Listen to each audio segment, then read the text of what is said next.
Hi guys. It's my pleasure meeting you again. I hope you are all doing well. Today we will be talking about Harriet Tubman. Harriet Tubman was an American abolitionist and political activist. Born into slavery, Tubman escaped and subsequently made some 13 missions to rescue approximately 70 enslaved people, including family and friends, using the network of anti-slavery activists and safe houses known as the Underground Railroad. During the American Civil War, she served as an armed scout and spy for the Union Army. In her later years, Tubman was an activist in the movement for women's suffrage. Born enslaved in Dorchester County, Maryland, Tubman was beaten and whipped by her various masters as a child. Early in life, she suffered a traumatic head wound when an irate overseer threw a heavy metal weight intending to hit another enslaved person, but hit her instead. The injury caused dizziness, pain, and spells of hypersomnia, which occurred throughout her life. After her injury, Tubman began experiencing strange visions and vivid dreams, which she ascribed to premonitions from God. These experiences, combined with her Methodist upbringing, led her to become devoutly religious. In 1849, Tubman escaped to Philadelphia, only to return to Maryland to rescue her family soon after.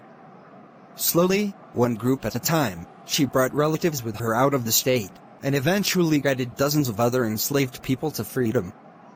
Traveling by night and in extreme secrecy, Tubman, or Moses, as she was called, never lost a passenger.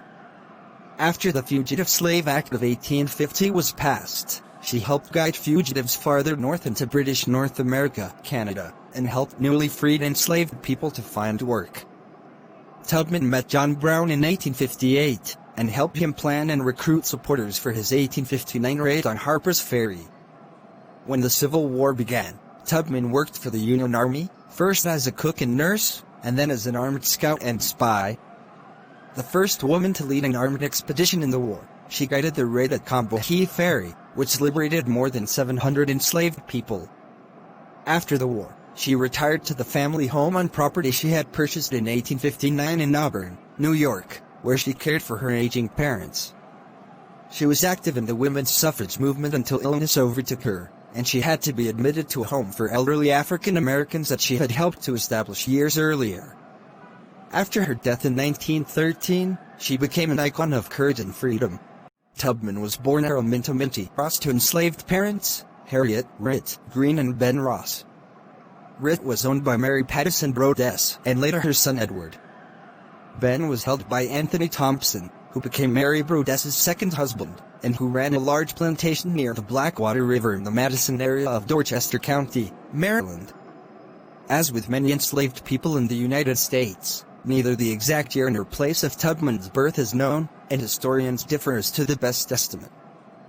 Kate Larson records the year as 1822, based on a midwife payment and several other historical documents, including her runaway advertisement, while Jean Hummes says the best current evidence suggests that Tubman was born in 1820, but it might have been a year or two later. Catherine Clinton notes that Tubman reported the year of her birth as 1825, while her death certificate lists 1815 and her gravestone lists 1820.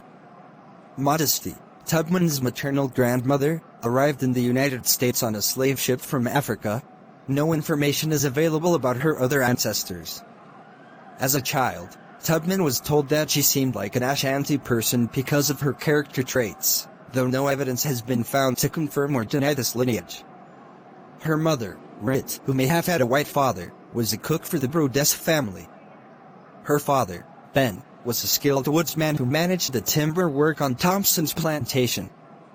They married around 1808 and, according to court records, had 9 children together: Lena, Mariah, Soph, Robert, Minty, Harriet, Ben, Rachel, Henry, and Moses.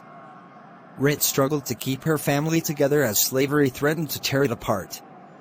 Edward Brodess sold 3 of her daughters, Lena, Mariah, and Soph, separating them from the family forever. When a trader from Georgia approached Brodess about buying Rit's youngest son, Moses, she hid him for a month, aided by other enslaved people and freedmen in the community. At one point she confronted her owner about the sale. Finally, Brodess and the Georgia man came to in the slave quarters to seize the child, where Rit told them, You are after my son. But the first man that comes into my house, I will split his head open." Backed away and abandoned the sale. Tubman's biographers agree that stories told about this event within the family influenced her belief in the possibilities of resistance. When the Civil War broke out in 1861, Tubman saw a Union victory as a key step toward the abolition of slavery. General Benjamin Butler, for instance, aided escaped slaves fleeing into Fort Monroe in Virginia. Butler had declared these fugitives to be contraband, property seized by Northern forces, and put them to work, initially without pay, in the fort. Tubman hoped to offer her own expertise and skills to the Union cause, too, and soon she joined a group of Boston and Philadelphia abolitionists heading to the Hilton Head district in South Carolina. She became a fixture in the camps, particularly in Port Royal, South Carolina, assisting fugitives. Tubman met with General David Hunter, a strong supporter of abolition. He declared all of the contrabands in the Port Royal district free, and began gathering former slaves for a regiment of black soldiers. U.S. President Abraham Lincoln, however, was not prepared to enforce emancipation on the southern states, and reprimanded Hunter for his actions. Tubman condemned Lincoln's response and his general unwillingness to consider ending slavery in the U.S., for both moral and practical reasons. "God won't let Master Lincoln beat the South till he does the right thing," she said. "Master Lincoln, he's a great man, and I am a poor Negro. But the Negro can tell Master Lincoln how to save the money and the young men. He can do it by setting the Negro free. Suppose it was an awful big snake down there, on the floor. He bite you. Folks all scared, because you die.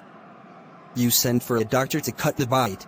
But the snake, he rolled up there, and while the doctor doing it, he bite you again. The doctor dug out that bite. But while the doctor doing it, the snake, he spring up and bite you again. So he keep doing it, till you kill him. That's what Master Lincoln ought to know." When Lincoln finally issued the Emancipation Proclamation in January 1863, Tubman considered it an important step toward the goal of liberating all black people from slavery. She renewed her support for a defeat of the Confederacy, and before long she was leading a band of scouts through the land around Port Royal. The marshes and rivers in South Carolina were similar to those of the eastern shore of Maryland. Thus her knowledge of covert travel and subterfuge among potential enemies was put to good use. Her group, working under the orders of Secretary of War Edwin Stanton, mapped the unfamiliar terrain and reconnoitered its inhabitants. She later worked alongside Colonel James Montgomery, and provided him with key intelligence that aided the capture of Jacksonville, Florida. Later that year, Tubman became the first woman to lead an armed assault during the Civil War. When Montgomery and his troops conducted an assault on a collection of plantations along the Combahee River, Tubman served as a key advisor and accompanied the raid. On the morning of June 2, 1863, Tubman guided 3 steamboats around Confederate mines in the waters leading to the shore. Once ashore, the Union troops set fire to the plantations, destroying infrastructure and seizing thousands of dollars worth of food and supplies.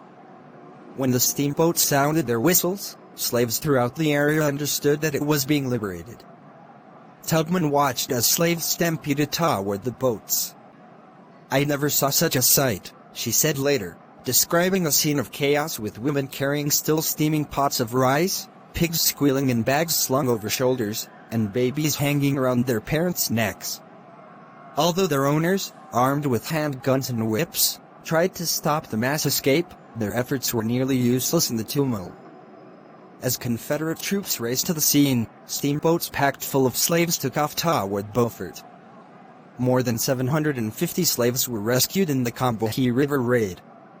Newspapers heralded Tubman's patriotism, sagacity, energy, and ability, and she was praised for her recruiting efforts. Most of the newly liberated men went on to join the Union Army.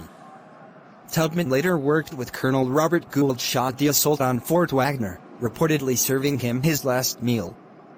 She described the battle by saying, "And then we saw the lightning, and that was the guns. And then we heard the thunder, and that was the big guns. And then we heard the rain falling, and that was the drops of blood falling. And when we came to get the crops, it was dead men that we reaped." For 2 more years, Tubman worked for the Union forces, tending to newly liberated slaves, scouting into Confederate territory, and nursing wounded soldiers in Virginia. She also made periodic trips back to Auburn to visit her family and care for her parents. The Confederacy surrendered in April 1865. After donating several more months of service, Tubman headed home to Auburn. During a train ride to New York in 1869, the conductor told her to move from a half-price section into the baggage car. She refused, showing the government-issued papers that entitled her to ride there. He cursed at her and grabbed her, but she resisted and he summoned 2 other passengers for help. While she clutched at the railing, they muscled her away, breaking her arm in the process. They threw her into the baggage car, causing more injuries. As these events transpired, other white passengers cursed Tubman and shouted for the conductor to kick her off the train. Her act of defiance became a historical symbol, later cited when Rosa Parks refused to move from a bus seat in 1955. I hope you enjoyed this episode. Kindly subscribe. And see you in my next episode.